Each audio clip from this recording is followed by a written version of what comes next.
for a group photo as we celebrate culinary excellence.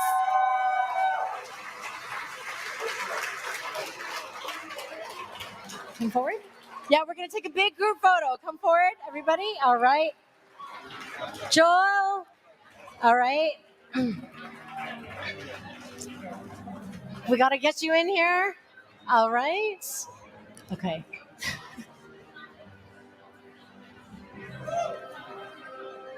안녕하십니까. 팝캐스터 캐라쇼에서 표기자의 캐나다는 지금을 담당하고 있는 표영태 기자입니다. 지금은 전 세계적으로 한식이 많은 인기를 끌고 있습니다.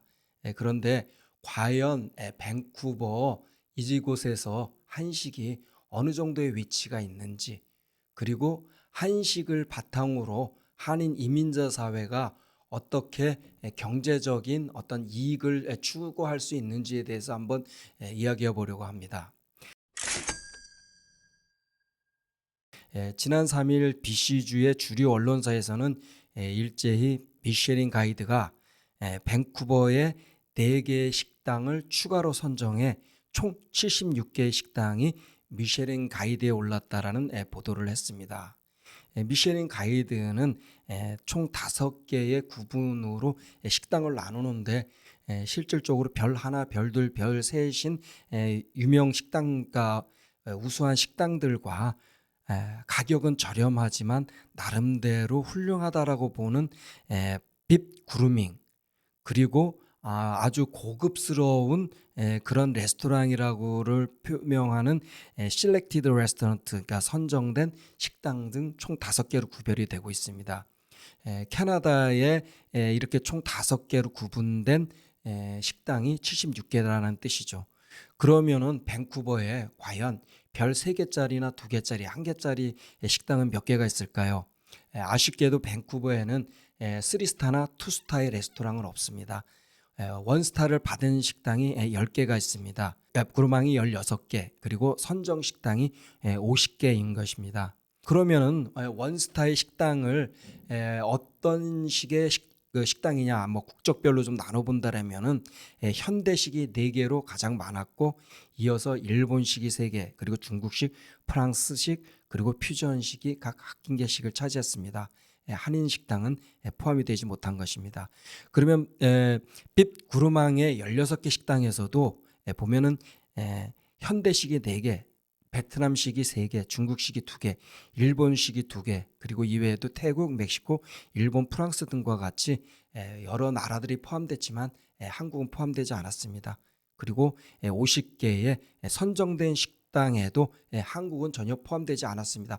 결과적으로 말씀을 드린다면 76개의 선정된 식당 중에 한식 식당은 단 한 곳도 없었습니다. 그나마 하나 만족해야 될 것은 토라푸쿠라는 식당이 아시아 식당이라고 소개가 되었는데 한국과 일본, 대만의 음식을 퓨전화했다고 소개되어 이때 딱 한 번 한국이 언급된 것입니다. 뭐 미쉐린의 평가가 절대적으로 식당의 수준을 평가한다라고 할 수는 없습니다. 그렇지만 그 지역 사회에서 어느 정도 인기가 있고 그래도 와서 한번 먹어볼 만한 가치가 있느냐라는 어떤 인기도를 봤을 때 한식이 이렇게 밴쿠버에서는 좀 인기가 없거나 아니면 인지도가 전혀 없다라는 그런 것을 간접적으로 확인하지 않았나, 그런 생각이 듭니다. 뭐 최근 한식이 세계적으로 인기가 높고 유명 셀럽이 자주 찾는 요리라는 소리를 많이 듣고 있습니다.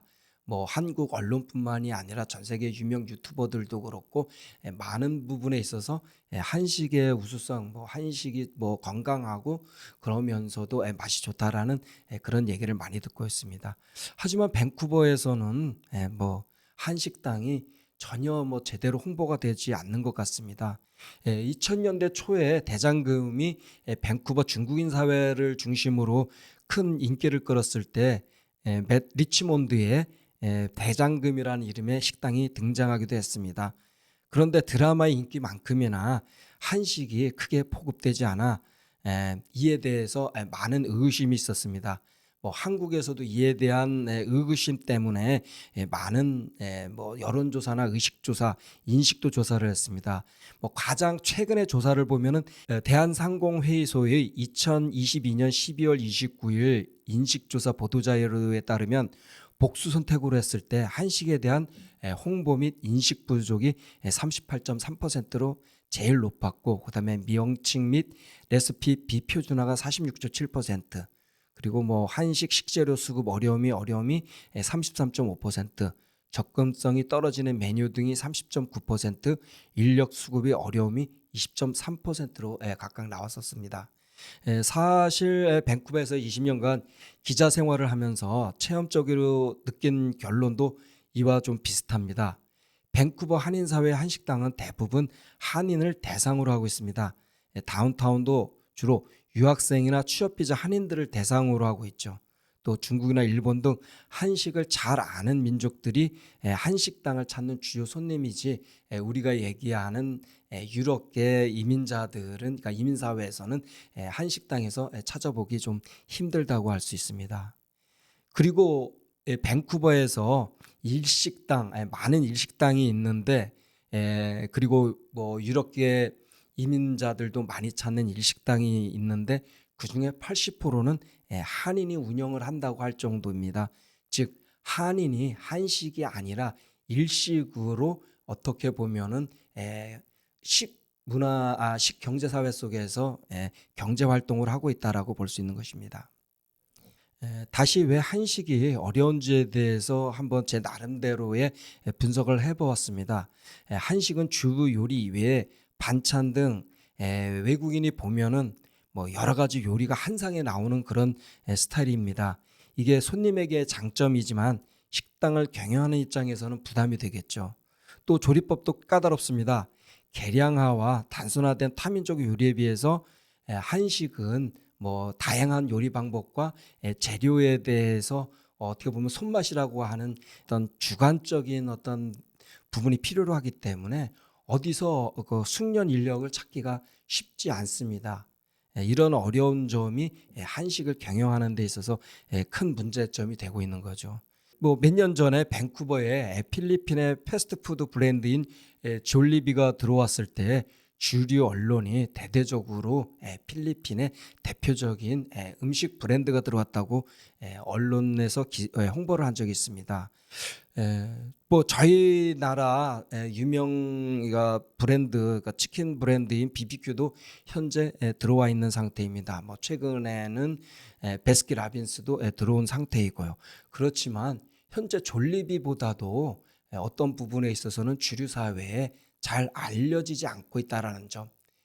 이처럼 한인 사회가 그 무엇을 보더라도 필리핀보다 뭐 경제적으로나 문화적으로나 어떤 세계적인 위상을 보나 앞서가고 있지만, 아직 한식 브랜드가 이 밴쿠버 BC주에서는 어떻게 보면 좀 위상이 낮은 것 아시냐, 아니면 인지도가 낮은 것이 아니냐, 이렇게 생각이 듭니다.